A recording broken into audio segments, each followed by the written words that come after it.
welcome to the global seminar, our last global seminar in our series for the Global Columbia Collaboratory. I'm Gail Lynch, and I am also honored that you're here with us today for this third seminar in our program, which is called Rising from the Rubble, Post-Disaster Recovery and Resilience, which will be focused on the earthquake recovery and rebuilding in Turkey. And the program includes these 3 seminars, and this one is focuses on risk mitigation and long-term recovery. And we're so honored to have our experts with us today to share with us about this theme. And so before we get started, I just want to, and especially for anyone who is new to the Collaboratory, I want to provide a bit of background about it. So it started in the Columbia University Center for Undergraduate Global Engagement in partnership with Columbia Global Centers and the Columbia World Projects. It launched in the summer of 2020 as a virtual exchange initiative to support students from around the world. And it brings students, thought leaders, educators together to promote cross-cultural communication, and it enhances skills and global competence to allow students to reflect, ideate, and collaborate to empower them to make a difference in the world. And students have participated from over 38 countries, are drawn from all 3 undergraduate schools at Columbia University, as well as visiting institutions and schools from around the world. And this semester, we have 34 students representing 17 universities. And we have Collaboratory students tuning in from India, UK, Turkey, Pakistan, New York City, just to name a few. And so as learnings and perspectives are shared amongst themselves across the Collaboratory, students form project teams and collaborate to tackle specific global issues in partnership with NGOs related to the theme of rising from the rubble, resilience and recovery. And so the Collaboratory serves as an incubator for bringing those ideas into reality and promoting new projects. And we're thrilled that undergraduate students from all over the world have been part of the Collaboratory since it launched in 2020, and the program is continuing each semester and in the summer. So for anyone participating in the audience today, please submit any questions you have as they arrive in the Q&A button at the bottom of the screen. And again, I want to welcome everyone to the Collaboratory seminar, and I want to thank our partners and our panelists. Thank you so much. So now I want to hand it over to Merve Isbahani from the Columbia Global Center in Istanbul. Thank you, Gail. Thank you very much. Hello, everyone. I would like to say a warm welcome. I'm Merve Isbahani. I'm the Academic Programs Manager at Columbia Global Centers Istanbul, and I'll be moderating our discussion today. We're delighted to be presenting the Columbia Global Collaboratory webinar on risk mitigation and long-term recovery coordination across sectors. Today, we will focus on effective coordination across multiple sectors to mitigate risks and enhance long-term recovery, particularly in the context of the recent earthquake in Turkey. Before we move on to our discussion, I would like to mention that the fall 2024 Columbia Collaboratory Rising from the Rubble, Post-Disaster Recovery and Resilience is a free, non-for-credit, virtual global program exploring post-disaster crisis response and resilience work for communities at risk. This year's Collaboratory is also a unique opportunity for students to engage with the Columbia Global Resilience Fund, an initial investment of $1 million to support recovery work in Turkey with the development of novel, feasible, and scalable solutions by Columbia faculty. During the seminar, students learned from Columbia's first-hand expertise in recovery and resilience efforts by 3 innovative projects implemented in collaboration with local NGOs in Turkey. Students explore a multifaceted approach to resilience by focusing on environmental sustainability, education, capacity building, health, economic development, and urban planning. After the earthquakes, so we've been working in Istanbul with these projects, and if you would like to learn more about these projects and the Resilience Fund in general, we will drop the link in the chat box. I would also like to thank Dean Shannon Marquez and Gail Lynch for this unique learning opportunity for students all around the world. And I would like to thank our panelists and our students who show deep interest in this timely topic. Before further ado, please allow me to introduce our first speaker. Şenay Ataselim is the Executive Director of Turkish Philanthropy Funds, focusing on 3 R's: recovery, rebuilding, and resilience. TPF has raised $20.7 million after the earthquakes in Turkey to support the work of local NGOs. Ataselim is also a writer, lecturer, researcher, and mentor working for social change. She joined TPF in its startup phase, taking an active role in developing organization structure, first in her role as a consultant and then as the chief operating officer. In 2007, Şenay also served as an advisor to the president of the board at the Turkish American Business Forum. She previously held the position of executive director for 5 years. Numerous organizations and institutions have recognized Şenay's contribution to philanthropy, including her appointment as an International Hearst Fellow by the Center on Philanthropy and Civil Society in 2005, an honor bestowed upon emerging global leaders. She is a guest lecturer at the Center on Philanthropy and Civil Society, a mentor for the TEOK Fellowship, an advisory board mentor for Turkish Win, and a former president of the board at Moon and Stars Project.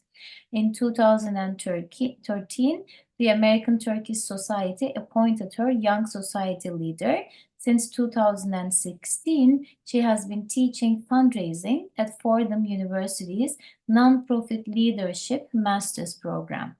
Şenay Ataselim holds a BA in Political Science and Public Administration from the University of Ankara and an MBA in Public Policy and Nonprofit Management from Baruch College. She received her PhD in Political Science from the Graduate Center, CUNY. Thank you very much, and Şenay, I hand it over to you.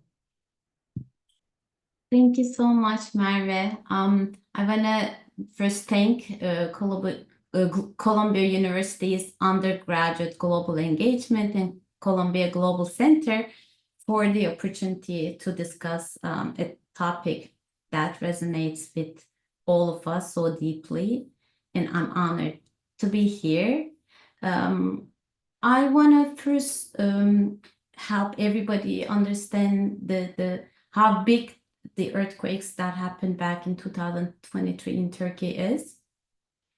It's been 21 months since February 6, 2023, and it's for those of you maybe that haven't really been a part of this for a while, it's hard to capture the scale of the devastation.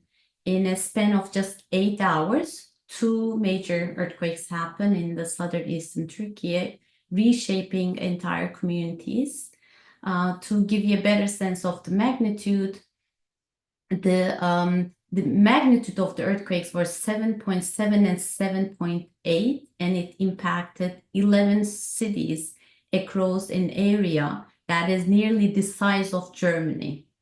14 million people were impacted, 1.5 million left homeless, and 3 million people were forced to migrate to other parts of the country. And when we look at the devastation in the infrastructure, close to 250 buildings were destroyed. So the earthquakes impact people's daily lives immensely, from education to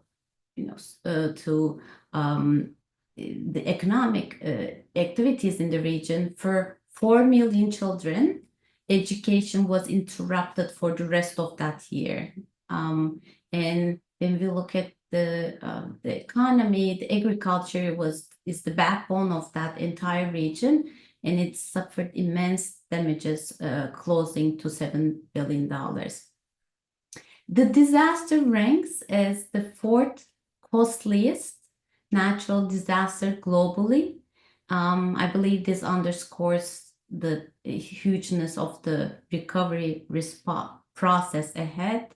That a process that will likely extend over the next decade. That's what everyone is saying. So despite the global response, the needs are still vast. I hope I was able to paint you the picture. And there's so many complex tasks ahead of us to rebuild not just the physical structures, but the entire communities. So I'd like to discuss today what STPFR response has been, how we have responded. As Merve said, we have raised $20.7 million and granted over 15 million. I'm going to quickly share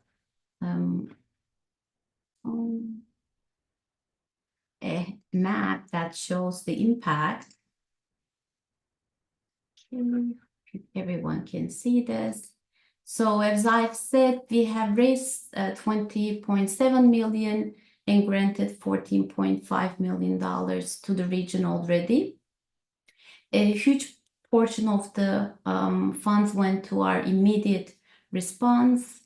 In the remaining 4.4 million here, you see, we have been investing in rebuilding and will continue reinvesting in the rebuilding of the entire region. We have supported 79 organizations, from small local NGOs to larger national NGOs in Turkey that has been responding to the earthquake. And our grants impacted about $2 million.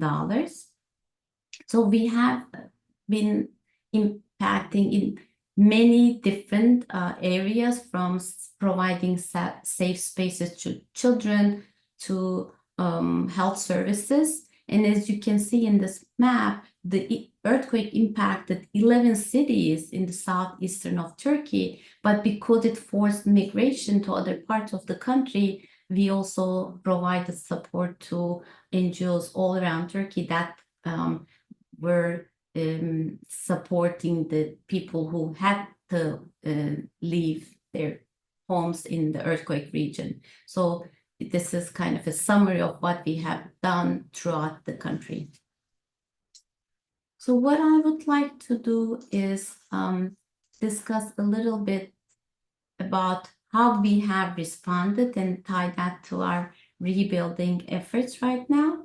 Our approach is focused on two main pillars.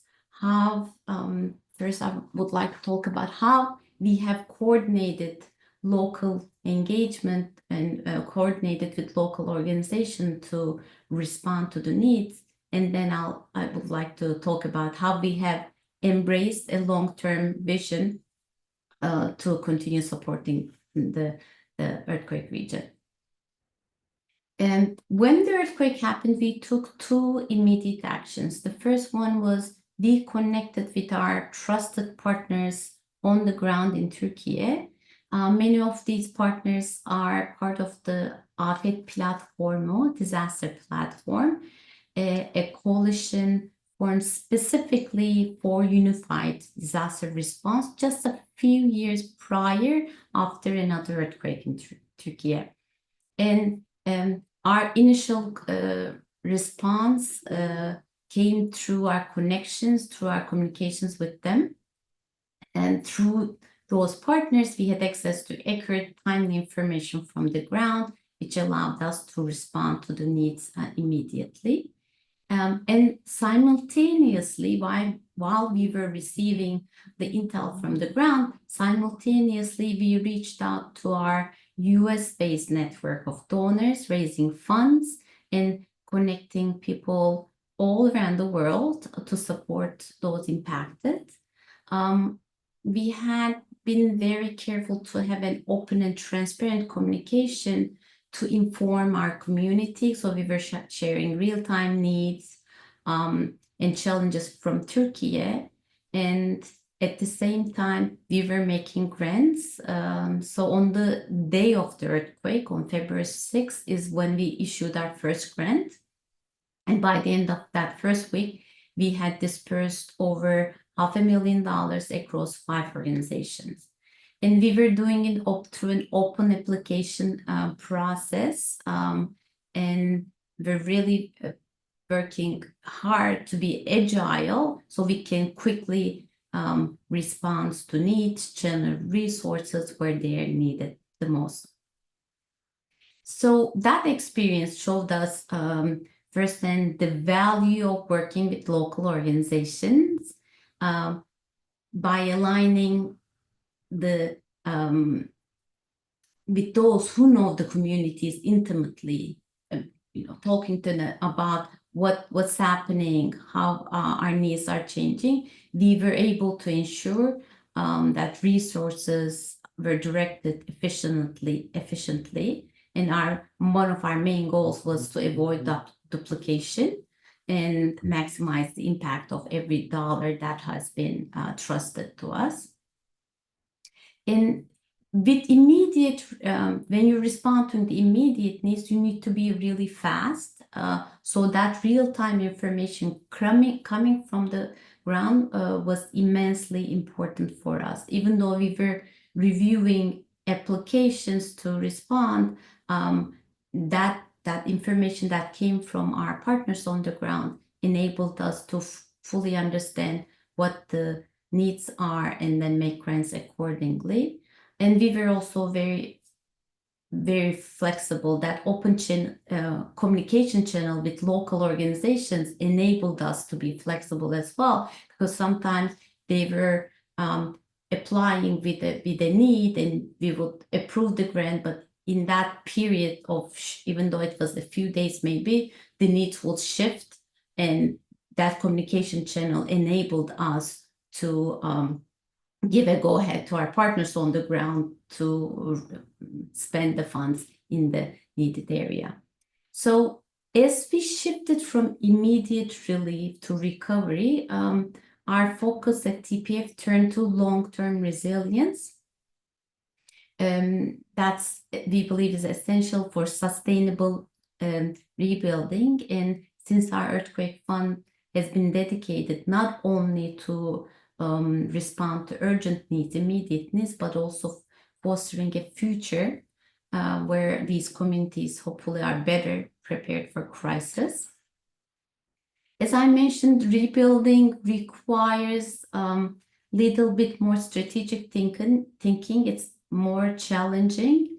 So it has its own hurdles.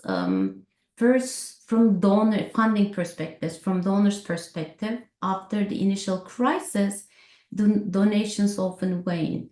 But for sustained response, funding is very critical.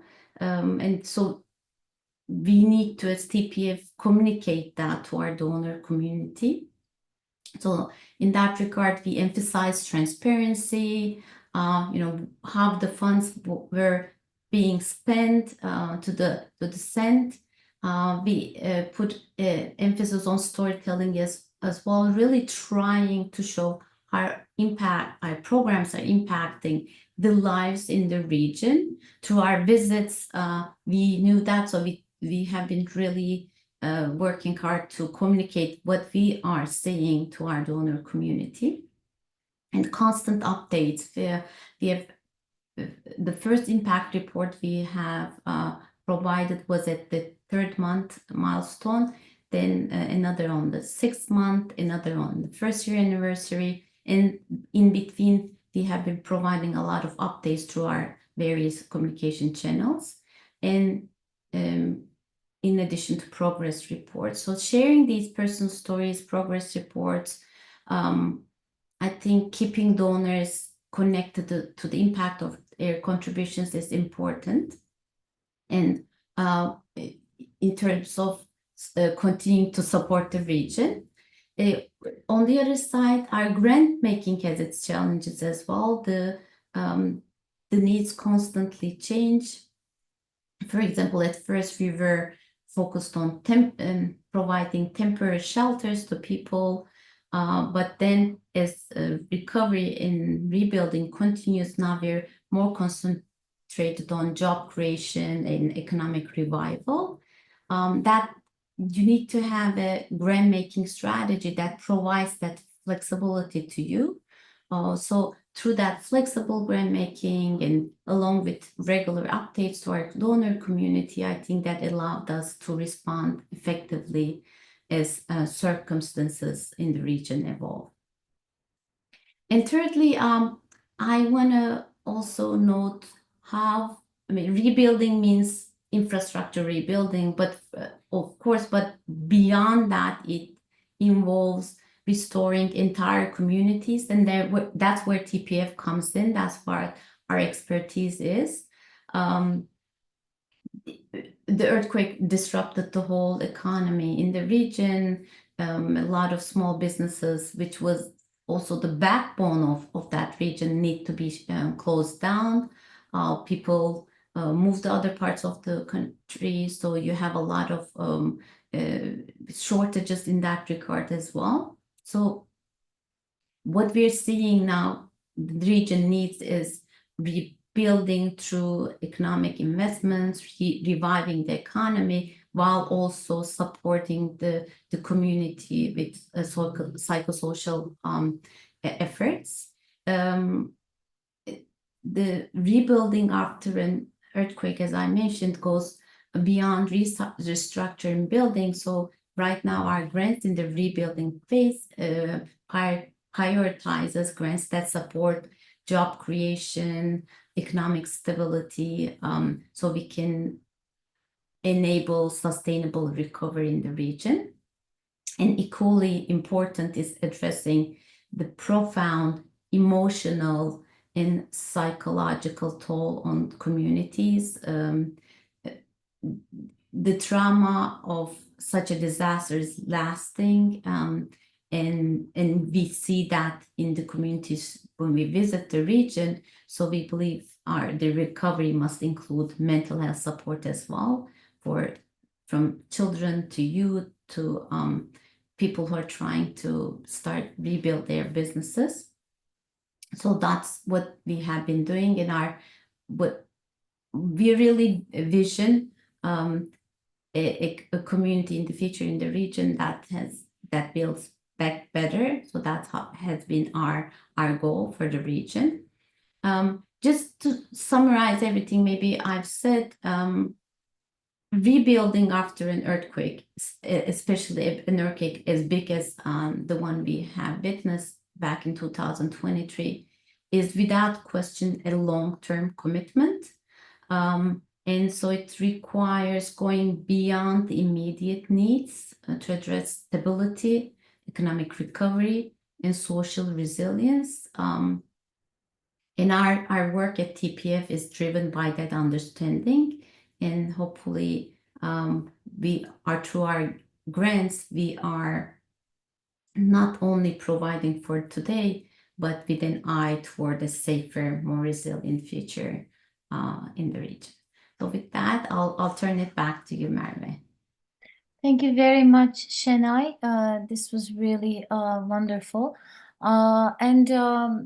Let's move on to our second speaker, Jeffrey Schlegelmilch is the director for the National Center for Disaster Preparedness at Columbia Climate School.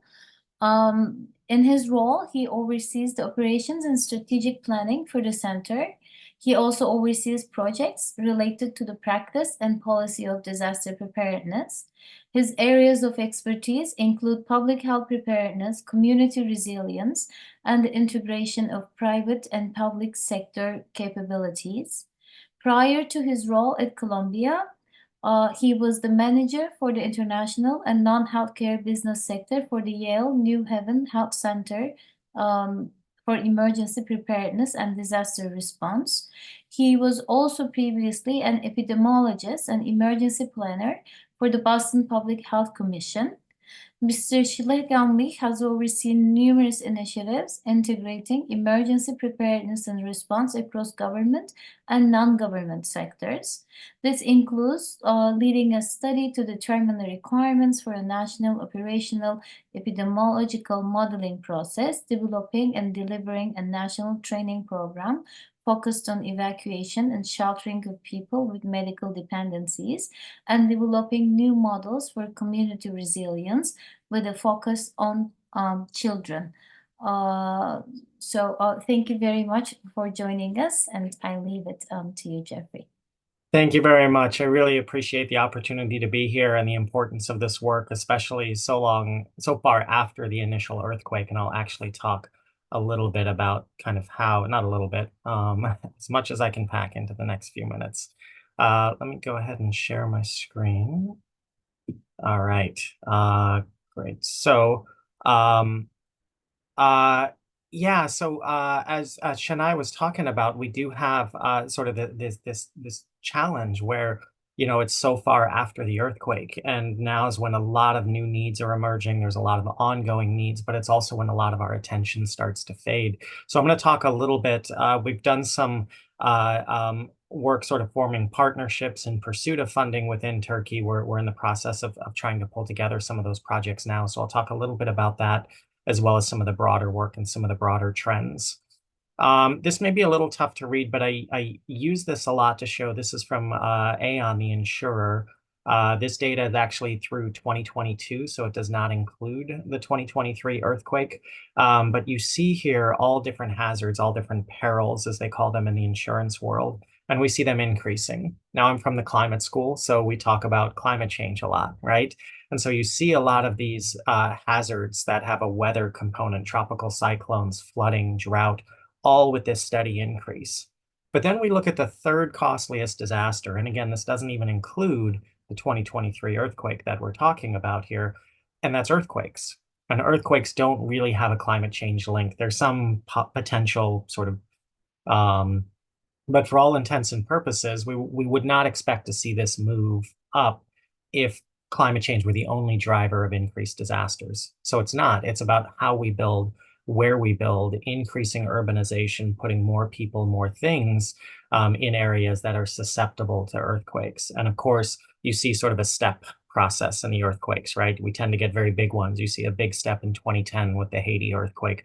Unfortunately, we'll see another big step when the 2023 data is out, right, in terms of that. But it goes to show that climate change or not, the way we live and how we live is driving this vulnerability. But the plus side is that there are things we can do about this in rebuilding and building back better and building back to newer and stronger codes. So over the term of disaster recovery, we tend to think, you know, we tend to see things in a very specific time frame. In the short-term disaster response, that's when we see all the news coverage. That's when we see people outside in the storm, the weather forecaster getting blown around by the wind or something like that. But really, when we talk about recovery like this, we're talking about years and even decades of recovery. And unfortunately, given the scope of devastation that we've seen in the earthquake, it's really important to note that as we get into this, so in the short term, it's search and rescue, it's life safety, it's addressing really kind of immediate health and safety issues and getting people into temporary housing. And the short and medium term recovery is transitional housing or getting them to a point of transition, knowing that this is going to be a long haul. And then, as my colleague just talked about, right, we need permanent housing solutions, permanent infrastructure investments that actually build resilience. And throughout each of these, you see a line, if you read very, very quickly, small print, on ongoing psychosocial needs and support. So the other important thing to note is that in the mental health journey of survivors and those exposed to disasters, it's nonlinear. And so what this is that actually in the immediate aftermath of a disaster, there's kind of this heroic phase. There's actually sort of this peak. After that sort of initial loss, there's a lot of communities coming together, a lot of heroic things pulling people out, saving lives. And then there's a crash, and it happens with remarkable consistency, this big crash. And it's usually around the time when fatigue sets in, the immediate, you're moving from that short term to that medium term, the cameras leave, and you're kind of left with whatever donations you got, whatever support you got. And there are different triggering events, right? There are anniversary events can be big triggers in terms of those impacted. There are setbacks, there are gains and there are setbacks. There's new donors coming in if you're lucky, and then setbacks from that. And it takes months and years, in some cases, many years to fully recover. And we know that the work that we can do to help keep communities connected, keep neighbors helping neighbors, connect them vertically through the different political institutions are really important factors in that recovery. In fact, keeping communities together, social cohesion is the strongest predictor of both health and mental health outcomes after a disaster. The more we invest in communities able to connect with each other, the more that they're able to, the more that we sort of insulate or at least help mitigate some of these psychosocial mental health impacts. Which is funny because a lot of times a lot of donors want to see money go into a new bridge, a new building, something they can see, when these psychosocial benefits are some of the most important. This is some US data, but this is a similar pattern. It's a little different kind of throughout the world, but it's essentially the same. And basically what it shows is that people don't watch for very long. And that's why I think this webinar and the work that the Turkish Philanthropy Fund and everyone on here today is doing is so important, because we're a year out and we're looking at, you know, the media coverage of different disasters. And if you're lucky, you get 3 weeks. And that is getting shorter and shorter.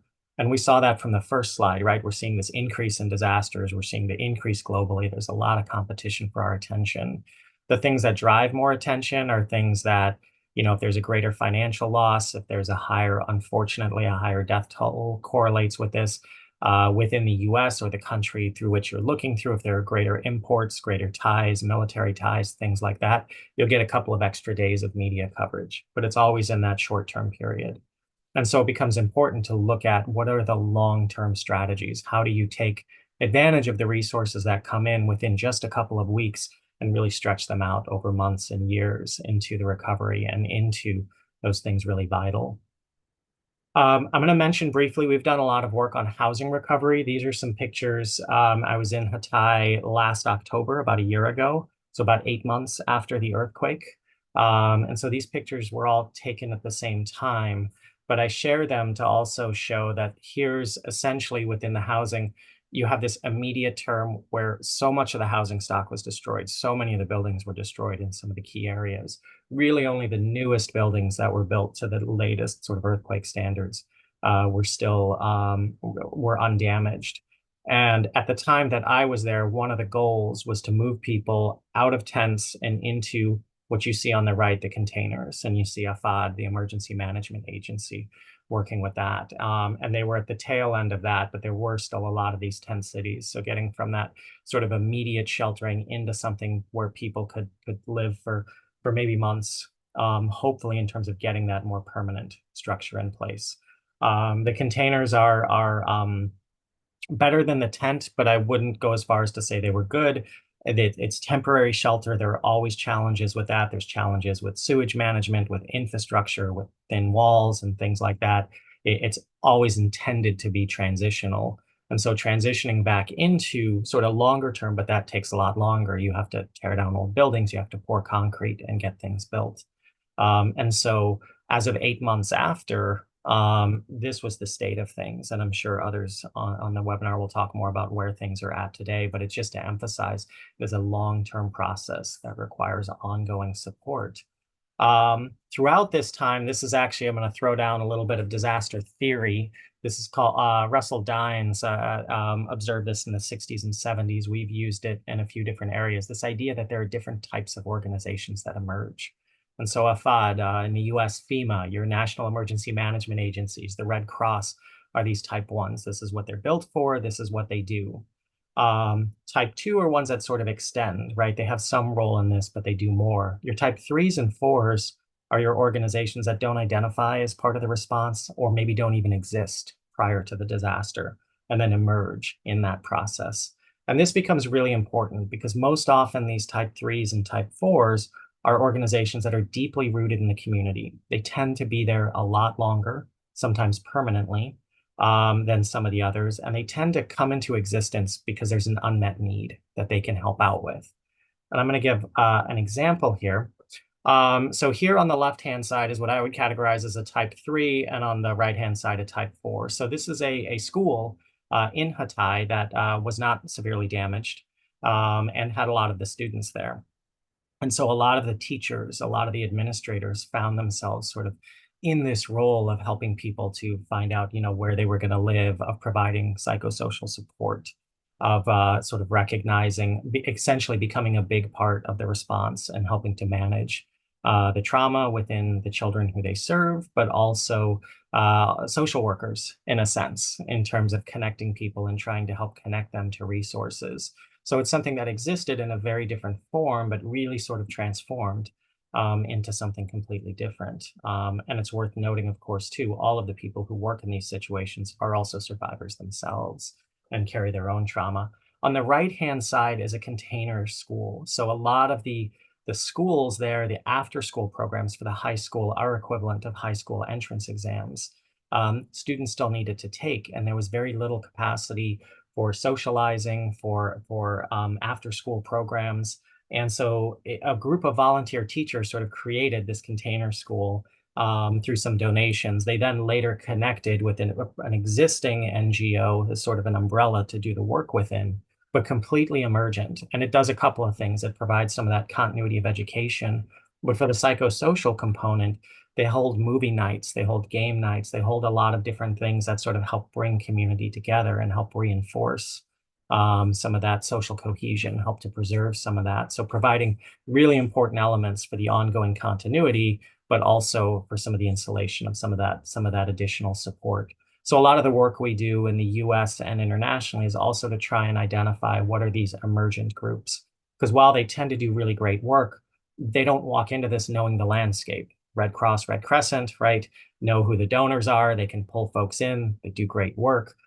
These new groups that are emerging don't know the landscape. And so what can we do to sort of help connect them with some of that work?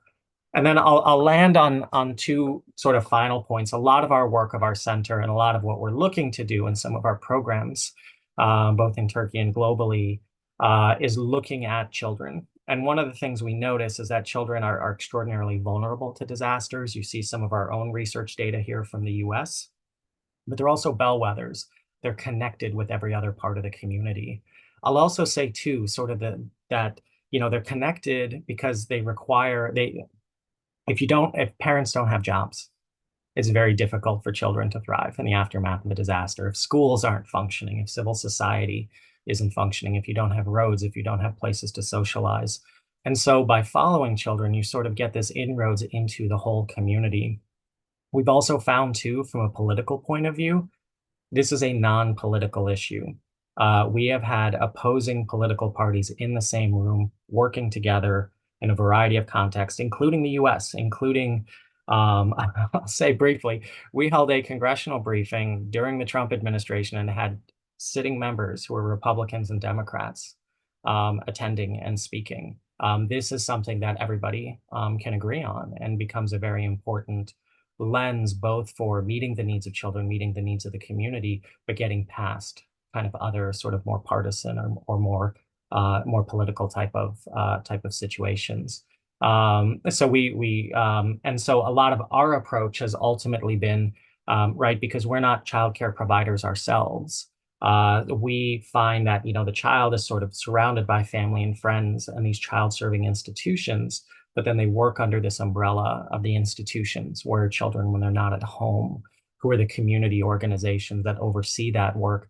And then they're sort of stuck in the middle with national policy, state funding, external actors.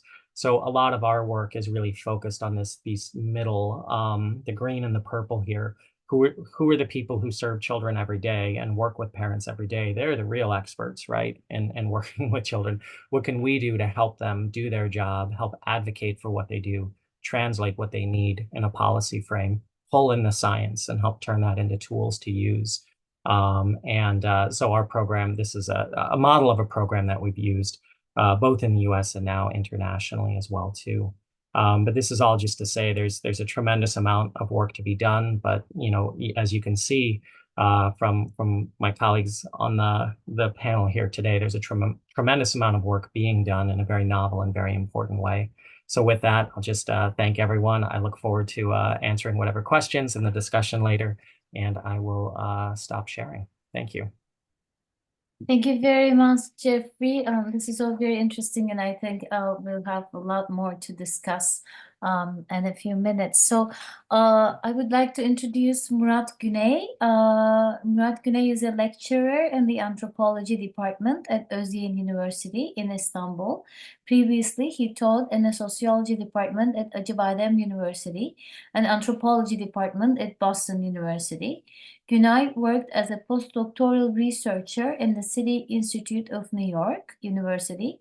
His research interests include urban anthropology, anthropology of development, work in labor studies, and political economy.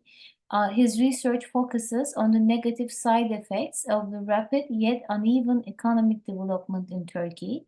His recent book, Massive Suburbanization, Rebuilding the Global Periphery, co-edited with Roger Knell and Murat Uçoğlu, critically examines large-scale housing and urban transformation projects in 13 different cities with a particular focus on Istanbul. Güney is also the editor of the books Türkiye'de İktidarı Yeniden Düşünmek, Rethinking Power and Government in Turkey, Başka Dünyalar Mümkün, Other Worlds Are Possible, and the Political and Cultural Criticism Journal, Davetsiz Misafir, The Uninvited Guest. He received his PhD and MA degrees from Columbia University and BA in Sociology and Political Science from Boğaziçi University. Murat, thank you so much for joining us, and the floor is yours. Yeah, thank you very much for the invitation, and I am also honored to be part of this talk, and I learned also a lot from other speakers. So today I would like to talk a little bit about what went wrong in Turkey, and then I want to make a comparison with Turkey and Chile, which I think is a good example for disaster preparations. And then if I have some time, I would like to also talk about recovery efforts in Istanbul, about the expected earthquake in Istanbul. So if I have time, I also would like to talk about that. So I will share my screen now. As Jeff told very clearly, these recovery efforts, especially for disasters like earthquakes, takes a long time, and it requires long-term dedication. So I want to start with the Marmara earthquake, which took place in Izmit in August 17, 1999. Izmit is about 100 kilometers east of Istanbul, and it was a very devastating earthquake, and about like 20,000 people died according to official figures, but according to unofficial estimates, like 50,000 people died. In Istanbul, 1,000 people died at that time. 500,000 people became homeless, and 365,000 buildings collapsed or heavily damaged. I personally experienced that earthquake. I was 18 years old, and it was very scary. The earthquake was completely unexpected. Istanbul and Turkey was not prepared at all, and there was at that time not enough also research on not enough seismological research, and not enough research on like fault lines in Turkey. But it was a turning point. So it was a turning point because it taught us that Istanbul is located on one of the world's most dangerous earthquake fault lines. And lots of investment started in earthquake research. New laws, regulations, and building codes were introduced and imposed.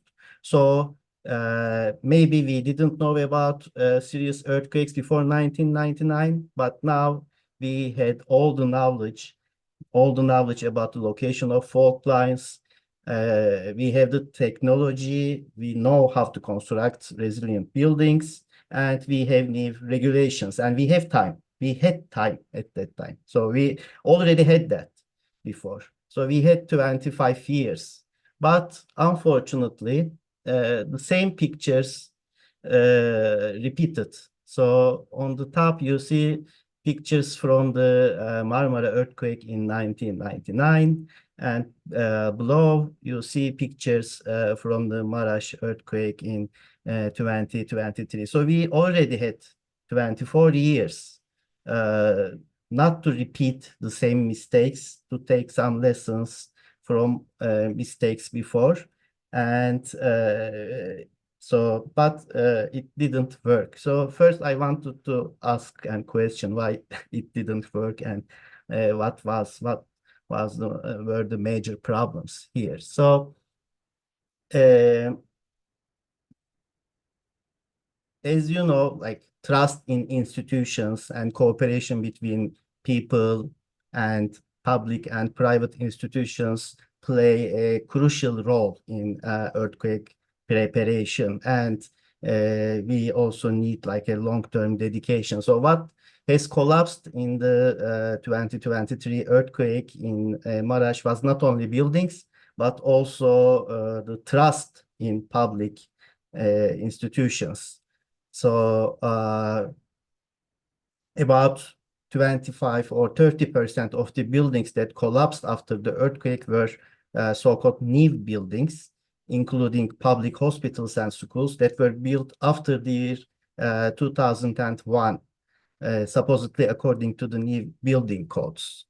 So we call buildings that were constructed after the Marmara earthquake as new buildings, because after that we had these building codes. We had good building codes, so they are as good as the building codes of Chile, but as we see and experienced is that they were not imposed correctly. So one major problem was inspection of building codes was conducted by private companies that are paid by the construction companies themselves. And so on the left, you see like 3 pictures. This is a luxury housing site. This was, unfortunately, a luxury housing site in Antakya named Güçlü Bahçe, which means a strong garden in Turkish. So this luxury housing site was constructed in 2017, 2018, and advertised as a earthquake resilient building. So on the picture in the middle, you see like the opening ceremony of the luxury housing site. So they opened that site with a golden skisser, and in the picture you see not only the owner of the construction company, but also the mayor of Hatay, members of the parliament of Turkey, and many other politicians. And below you see what is left from this Güçlü Bahçe luxury site. So like that picture is like, this is just one among many, like 68 people died in that site. So this is like one of maybe hundreds of these stories. So currently, and if you lose that trust and this possibility of cooperation, then it is really hard to make people trust you again and dedicate themselves for recovery. So currently 650,000 new buildings are needed to be reconstructed. And the government promised to complete 319,000 buildings in the first year. However, in the first year, only 45,000 were completed. But another problem is, also Şenay mentioned, like 3 million people, maybe more, left their hometowns and went to other cities of Turkey, which they assume like safer. And when you talk to these people, there is a common distrust about the safety of the new post-earthquake housings. So even though there are new housings, people are, even these were all completed, the former residents of the earthquake zone, they are hesitant to return to their hometowns.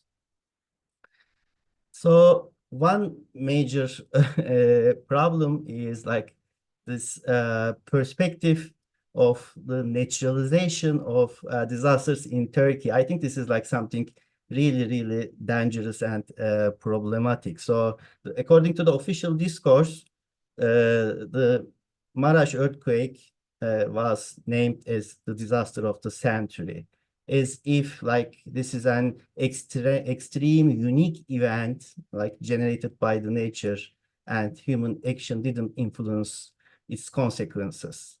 So that perspective already makes citizens feel desperate and erodes trust in government and public institutions' capability to protect their citizens. Also, as I said, like that is a dangerous perspective because it makes long-term risk mitigation and disaster preparation efforts look meaningless, right? If it comes from nature, we cannot do anything. But of course, that is wrong. So for that, like I take Chile as a good example. This is my new research, and I am learning a lot from the experience of Chile. And I think it can be also taught in Turkey in classes. So just we see in these two pictures like major earthquakes that took place in the last century in Chile and in Turkey. And as you clearly see that in Chile, there were earthquakes in the like in a higher magnitude, like bigger earthquakes took place in Chile. But after each large earthquake, Chile took lessons from that. They improved their building codes. They invested in earthquake preparation. They had a long-term vision. They never consider earthquakes as like the disaster as only a natural event. So they took precautions. They organized drills. They provided education at schools, and like you can see step by step, like in each earthquake, they improved their preparedness system. So, and on the right, you see earthquakes that took place in Turkey that were above the magnitude 7 that happened in the last 100 years. And we unfortunately see the same pictures in every earthquake in Turkey. So this is like you can see like they have a program in Chile called Chile Preparado, Chile Prepares. And on the right above, you see a picture of tsunami drill. And on the left below, you see like an earthquake drill at a school. So for instance, like the 2010 earthquake in the magnitude 8.8 in Chile, it was an interesting turning point for Chileans because they thought that at that time, they thought that they were already prepared for earthquakes. It was a huge earthquake, of course, 8.8 magnitude. About like 100 people died in the earthquake, but more than 300 people died in the following tsunami. And they saw that they were not prepared. They were maybe prepared for the earthquake, but they were not prepared enough for the tsunami. So, and there was also a major economic loss of $30 billion, which corresponds to the 15% of the whole GDP of Chile. So what did they do? They started to organize tsunami drills. They installed like early tsunami warning systems. And in that drills, people evacuate whole towns and villages. And they repeat that drills every year. So people always keep in mind that like that danger is alive and we should be always prepared.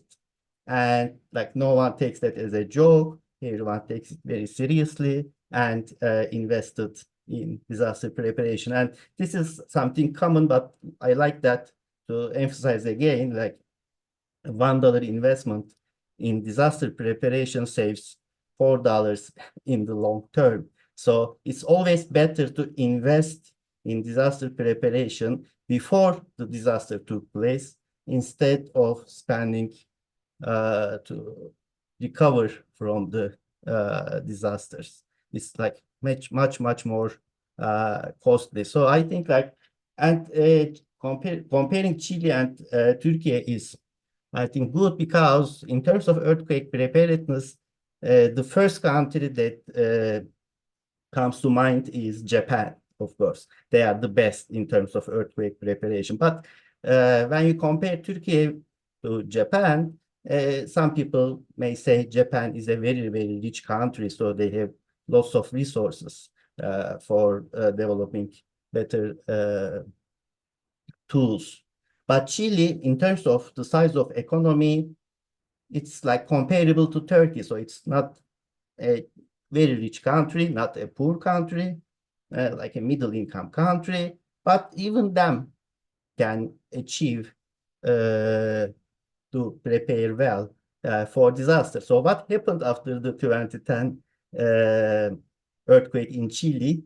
There were two other earthquakes, one in 2014, and it was in the magnitude of like 8.2, like yes, 8.2, and only 7 people died, just 7. It's way larger than the Maraş earthquake. And there was another one in 2015, 8.4 magnitude in Ilapan, and only 15 people died. So they were successful, which means Turkey also could be successful in that if enough resources and education was invested. So do I have time?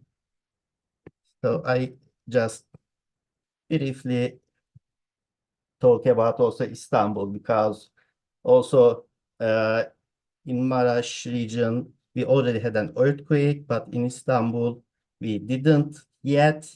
We still have time for recovery, but we should change our perspective.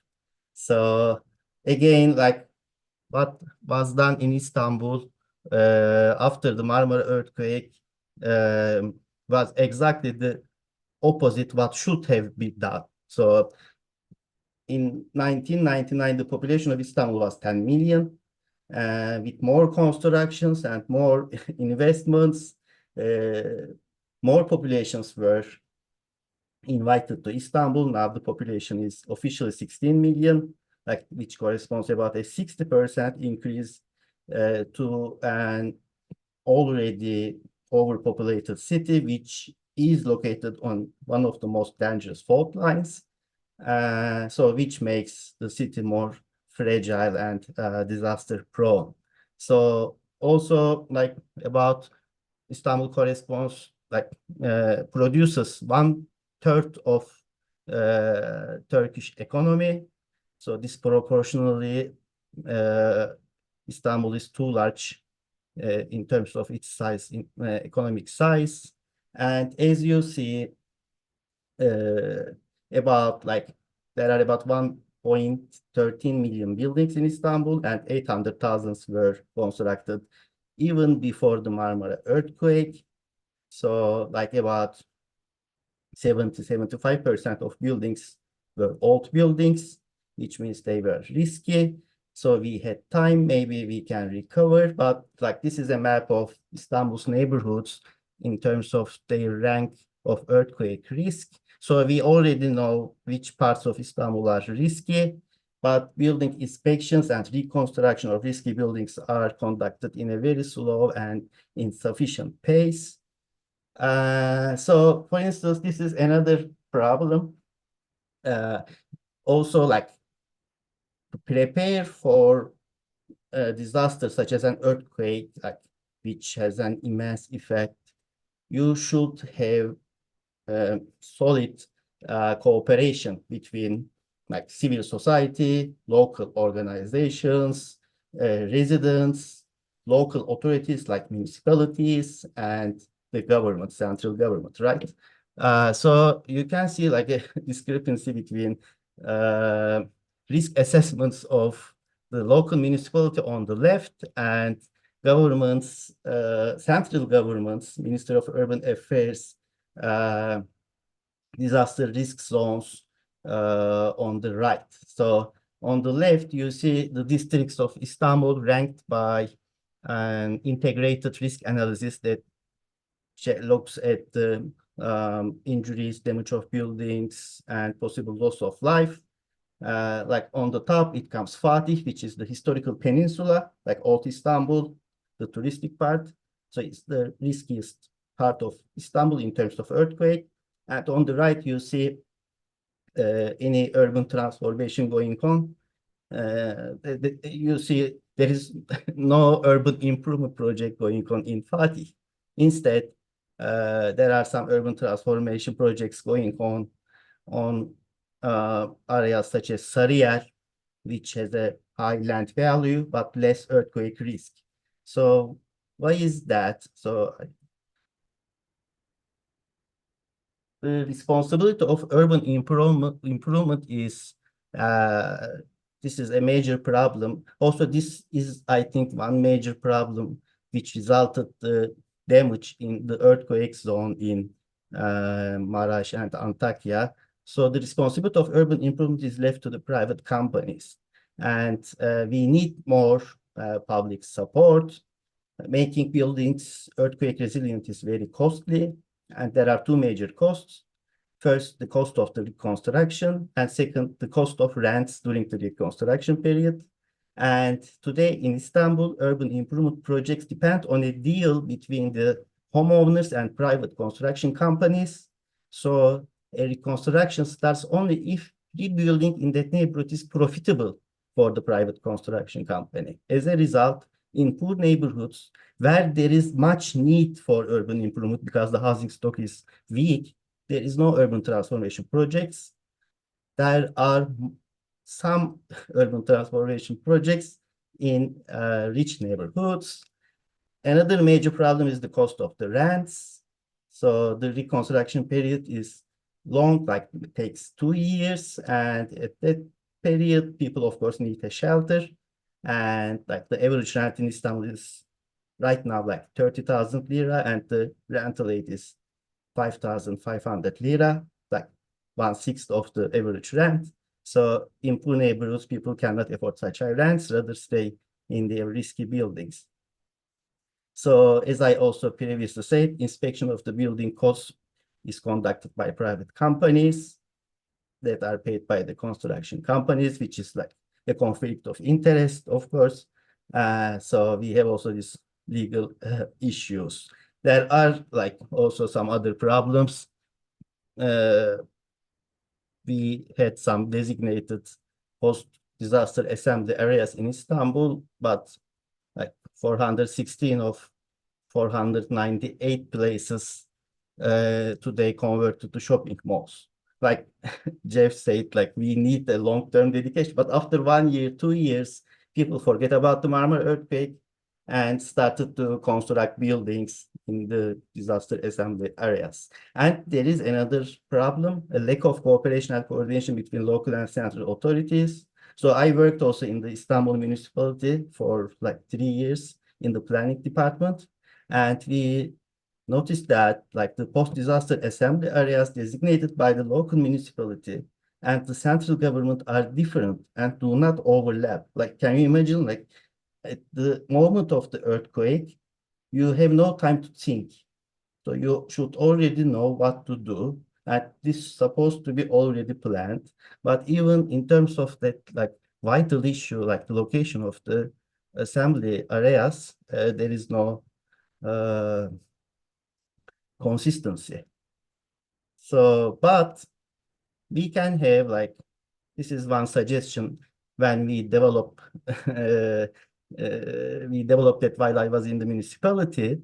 We can have alternative solutions, alternative ways of public and private cooperation. For instance, this map shows like relatively new buildings constructed in Istanbul, and there are like 155,000 new housings. that were constructed after 2008, and they are vacant. So, for instance, like just a suggestion of the municipality. And we created that map based on public data and suggested that like the government, for instance, could rent those vacant buildings and gave them to people who are like living in poor neighborhoods and need shelter during the reconstruction period. So like we can develop such alternative policies. We have also good examples in the world to follow, like the Chilean example. What just we need to do is to follow those examples and like have a long-term dedicated plan for recovery. Thank you very much. Thank you very much, Murat. These numbers and also the images that you shared were very, very striking and thought-provoking. So thank you very much for sharing.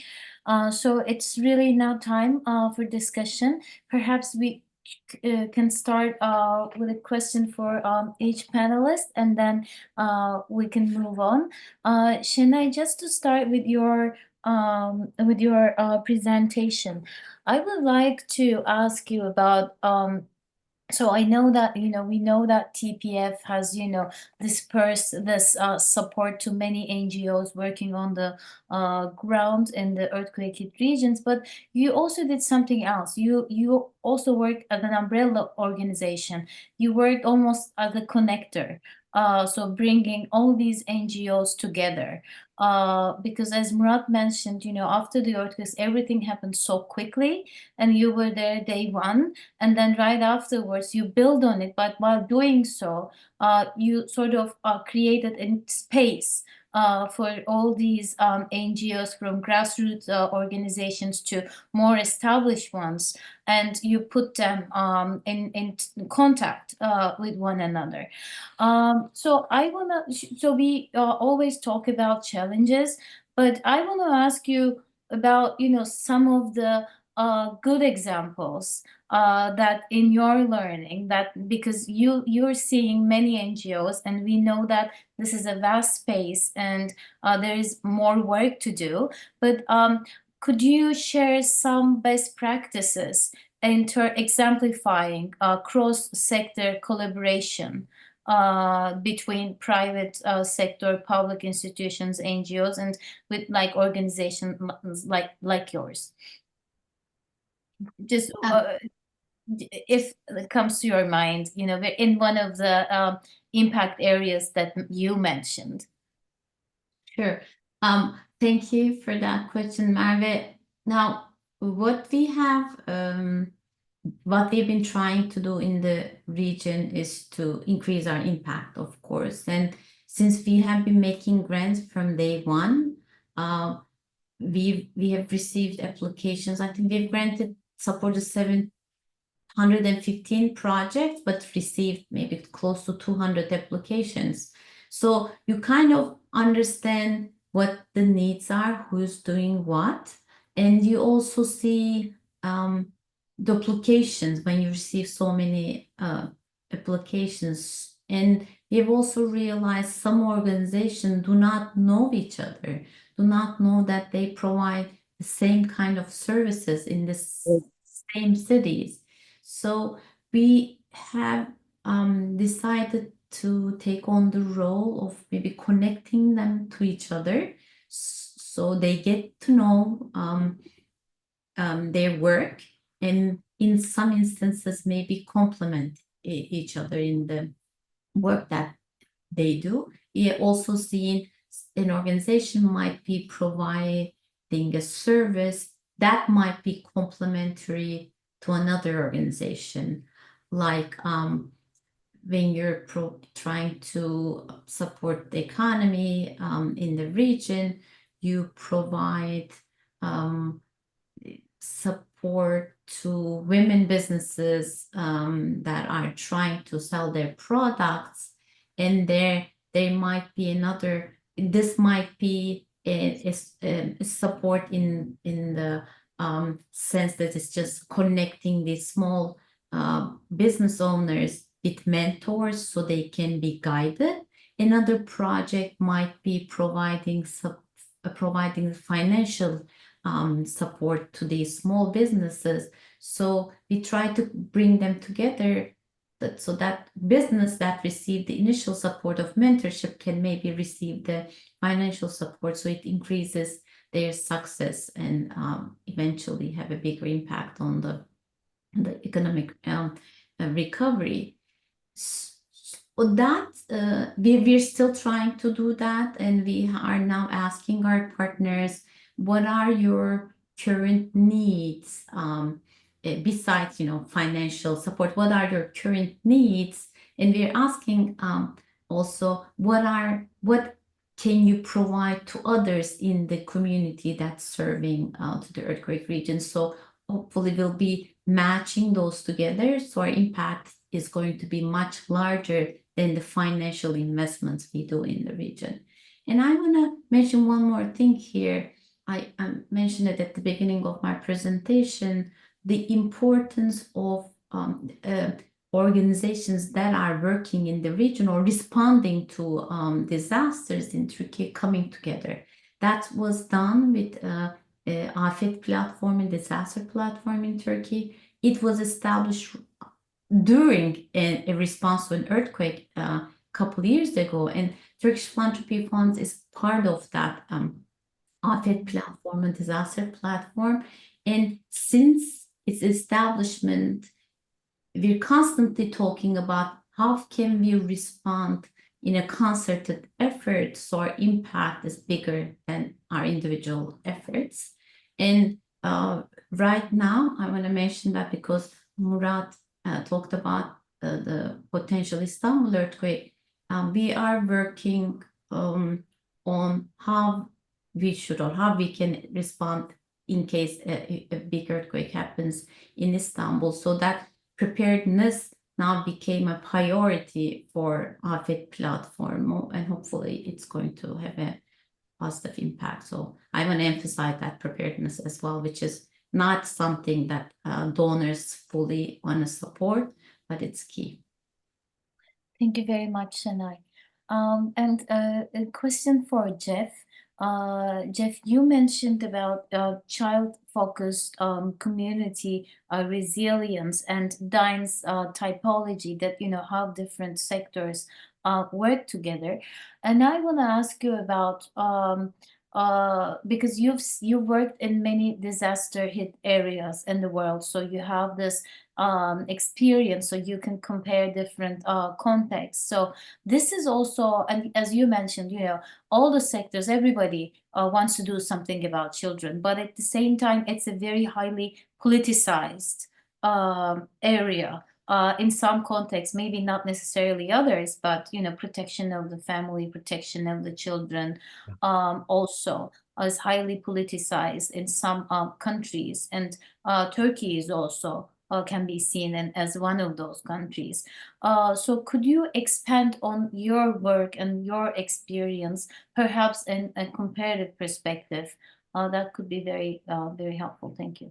Yeah, and I think I'll talk a little bit about our Resilient Children, Resilient Communities initiative, because really the key there, so we have this tool, the Community Preparedness Index, but I think one of the most valuable things, it provides some data on levels of resilience, but it really kind of breaks down, according to a couple of questions, what are the different sectors that are involved with helping children? And it really comes down to where are children when they're not at home? So they're in schools or childcare or after school programs, or maybe some kind of long-term care or foster care.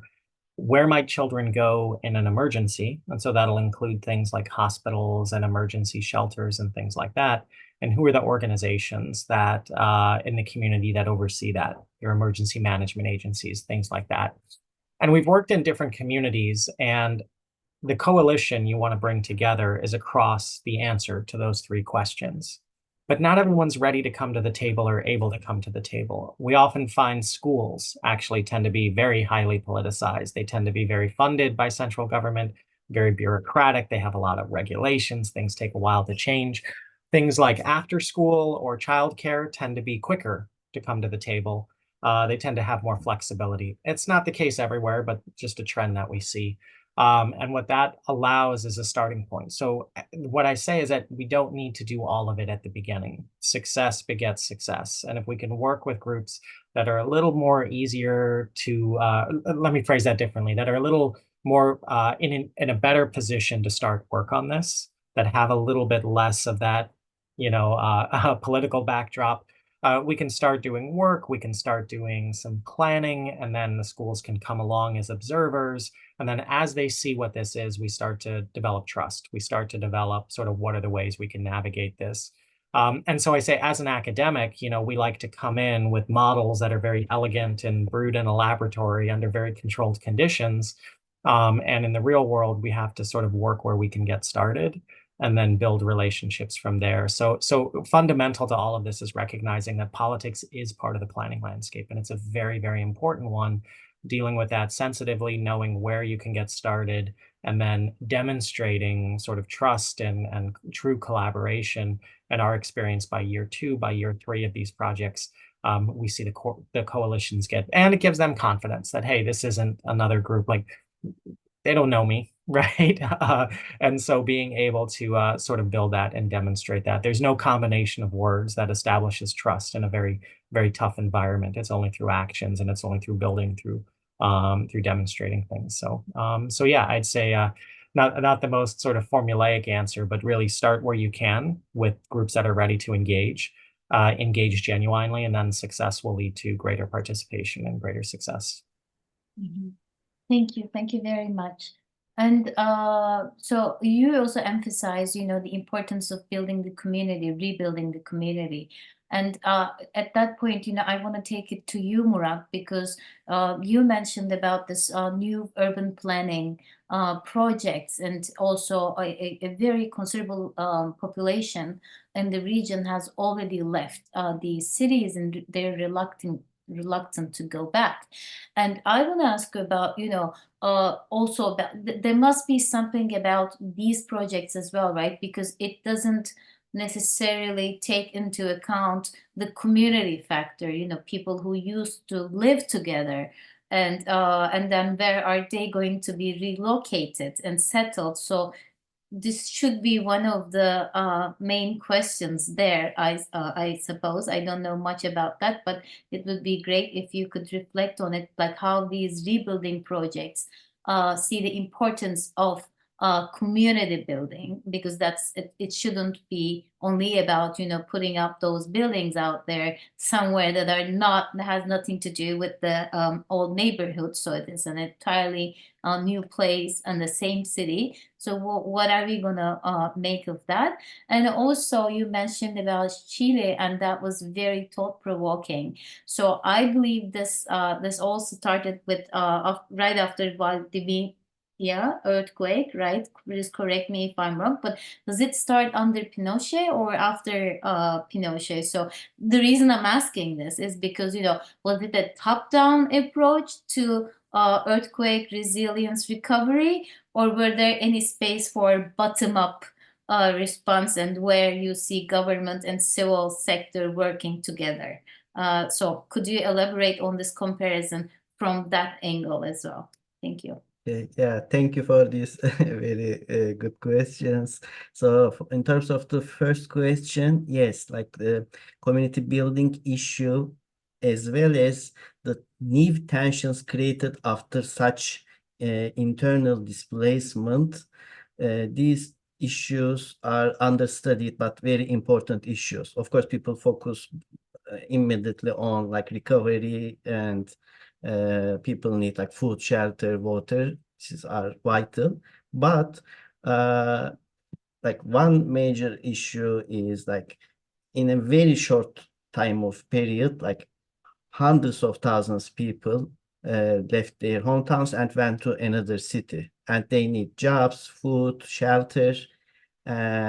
Just in the first 2 months, I remember like rental prices in Istanbul had increased like 15-20% immediately, And some people like say, why I pay so much? What? Because many people came to Istanbul and demand for more housing.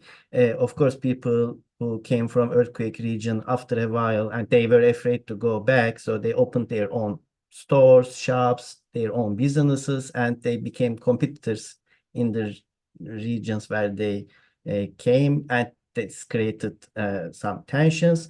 Also, in terms of community building in the earthquake region, so first of all, there were lots of critics about the choice of location of the new housing constructions, because they were like selected far away from the business districts and historical centers, and like people not only need shelter but also need to work, have a social life. So and that design of the new towns were like this were the critics of some urban planners. So it was not done elaborately. So and the government didn't get like an expert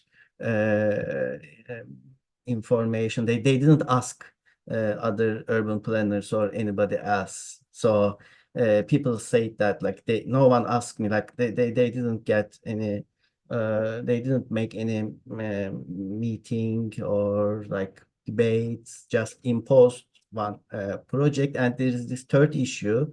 Many people are afraid of going back. Like one reason is people do no more trust in the safety of the buildings. And second, they also do not expect that, like also Şenay stated that they say like it may take maybe 10 years, 15 years to recover. So like to have another real town. So, and this is a too long time. So, and maybe they stay where they settled now. And yeah, it's not easy, especially like regaining that trust is really hard. So especially in a place like Turkey, we need like legal reforms, like and need checks and balances.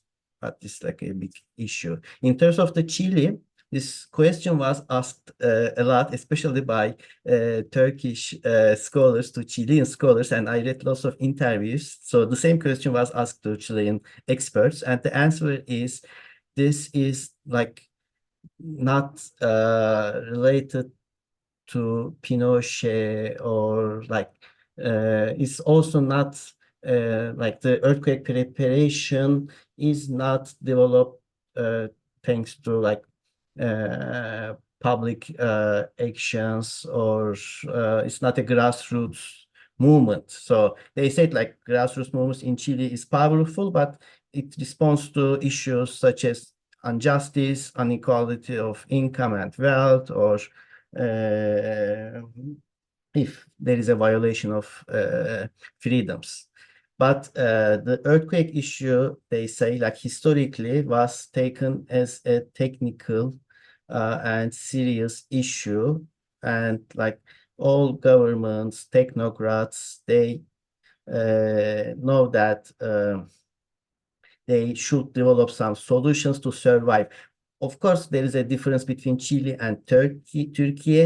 In Chile, there are like earthquakes, like there are more frequent earthquakes, right? So like in the just last 13 years, there were 3 earthquakes over the magnitude of 8 in the last 13 years. So, and so if they couldn't deal with that, like governments would collapse.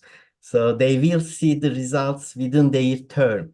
So it's so frequent. So everyone should take some precaution, and mostly the initiative is taken by the government. Also, the like emergency service, everything was done by professionals. So, but of course, like the education is very widespread. So like everyone also knows what to do. And because like there is kind of a long-term dedication of the public offices in dealing well with the earthquakes, also people trust in public offices in Chile. No matter the ideology of the government, if it's about the earthquake, people trust. There were some major, like there were some minor problems previously. For instance, like in 2010 earthquake, when there was a big tsunami, Chilean Navy was accused of not providing a warning, which they might provide earlier.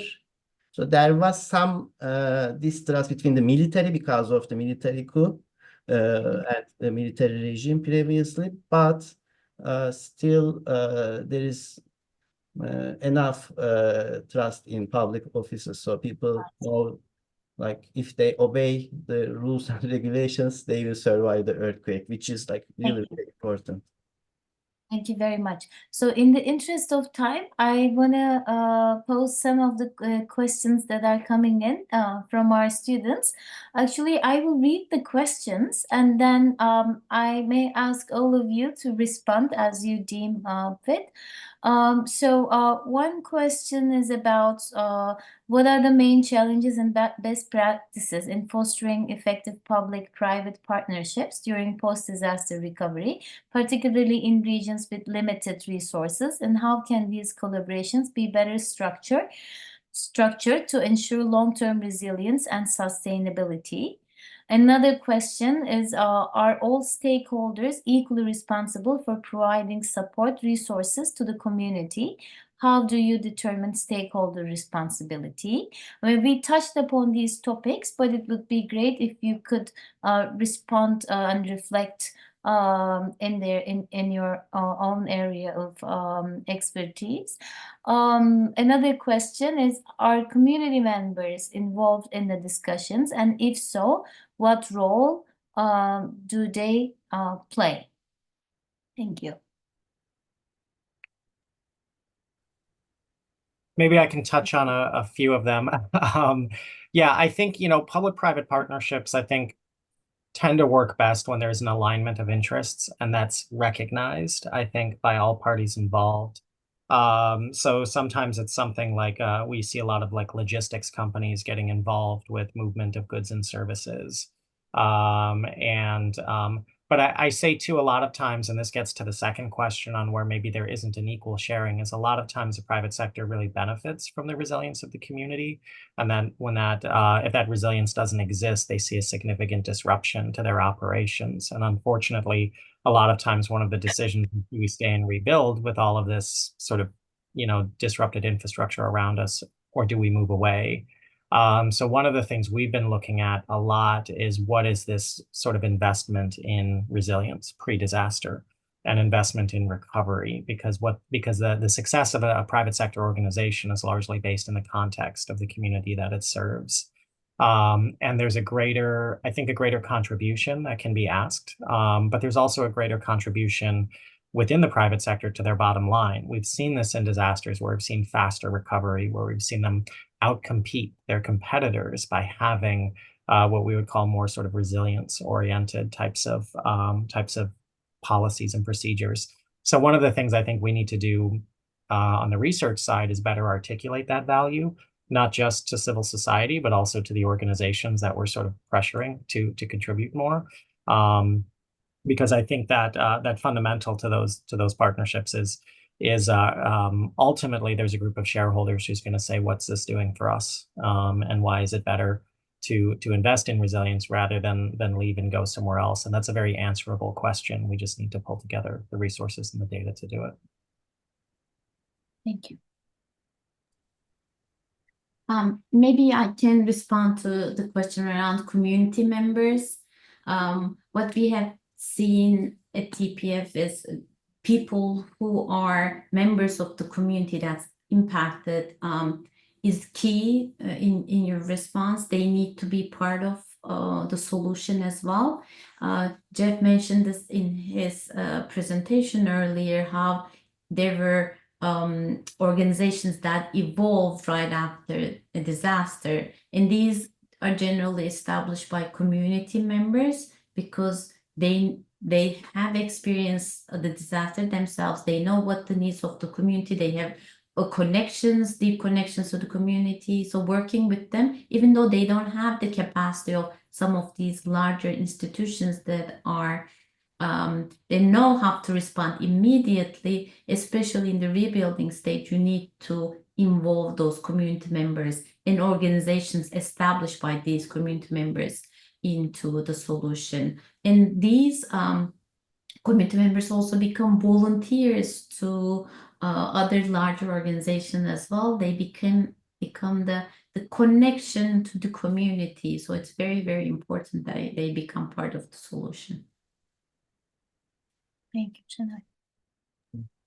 And I can maybe touch on the issue of stakeholders' responsibility a little bit. So I think like, of course, like in such cases of like disasters, like there is a hierarchy in terms of the responsibility of stakeholders. But what is important is, and what should be done beforehand is like each stakeholder should know its own responsibility. So we need to have plans what to do before the disaster, during the disaster, after the disaster. And there need to be a complete cooperation at that time, which is very important. Some countries achieved to have that kind of cooperation, so they could overcome from disasters much easily. For instance, in the last large earthquakes in Chile, they even didn't ask for international help at all. So, but in Turkey, we had like lots of problems in terms of that kind of cooperation. Like people even don't know about which department is responsible for what, and it created another chaos after the disaster. So like all these plans should be done carefully, and all responsible stakeholders should already know and be aware of their own role during the crisis. Thank you very much, Murat. And I would like to thank to all our speakers for such an inspiring and thought-provoking discussion. This was very, very interesting indeed. And on that note, I would like to leave it to Gail for her concluding remarks. Thank you.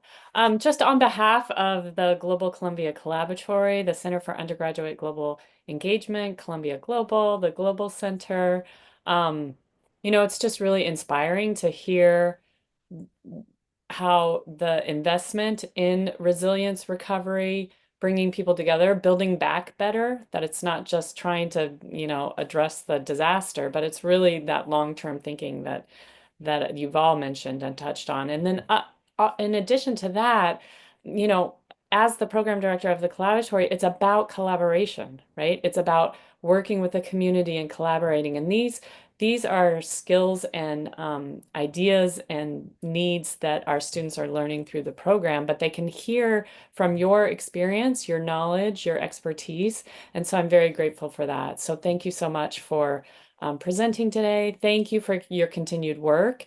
And we are happy to be a part of trying to continue to keep it on people's radar, our students and others. So thank you very much.